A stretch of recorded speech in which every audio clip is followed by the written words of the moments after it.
ರಾಜ್ಯದಲ್ಲಿ ಈ ಬಾರಿ ಹಿಂದೆಂದೂ ಕಾಣದ ರೀತಿಯಾಗಿ ಬಿಸಿಲಿನ ಬೇಗೆ ಹೆಚ್ಚಾಗ್ತಾ ಇದೆ.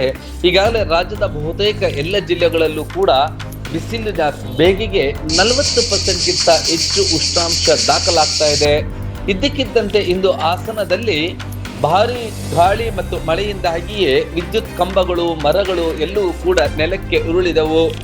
ರಸ್ತೆ ಬದಿ ನಿಲ್ಲಿಸಿದಂತಹ ಕಾರು, ಬೈಕ್ಗಳ ಮೇಲೆ ಮರಗಳು ಬಿದ್ದು ಎಲ್ಲ ವಾಹನಗಳು ಕೂಡ ಜಖಮ್ ಆಗಿದೆ. ಹಾಸನದ ಗೌರಿ ಕಪ್ಪಲಿನಲ್ಲಿ ಈ ಒಂದು ಘಟನೆ ನಡೆದಿದೆ. ಇದರಿಂದಾಗಿ ಹೋಟೆಲ್ಗಳಿಗೆ ಹೋಗಿದ್ದಂಥವರು ಈ ಒಂದು ಭಾರಿ ಗಾಳಿ ಮಳೆಗೆ ಸಿಲುಕಿ ಹೈರಾಣಾಗಿದ್ದಾರೆ. ಆದರೆ ಈ ಒಂದು ಬಿಸಿಲಿನ ಬೇಗೆಯಿಂದ ತಣಿವರಿಸಿದಂತಹ ಮಳೆರಾಯನಿಂದಾಗಿ ಸ್ವಲ್ಪ ತಂಪನೆಯ ವಾತಾವರಣ, ಜನರ ಮುಖದಲ್ಲಿ ಒಂದಷ್ಟು ಮಂದಹಾಸ ಮೂಡಿತ್ತು. ಈ ಒಂದು ಭಾರಿ ಗಾಳಿ ಮತ್ತು ಮಳೆಗೆ ಯಾವೆಲ್ಲ ಏನೆಲ್ಲ ಅವಾಂತರಗಳಾಗಿದೆ ಅದನ್ನ ದೃಶ್ಯಗಳಲ್ಲಿ ನೋಡೋಣ ಬನ್ನಿ.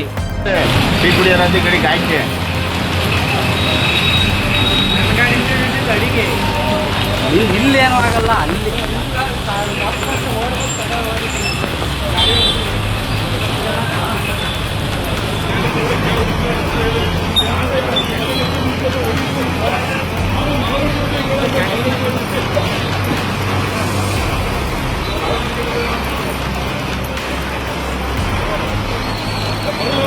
ಕಾರ ಹೋಗುತ್ತೆ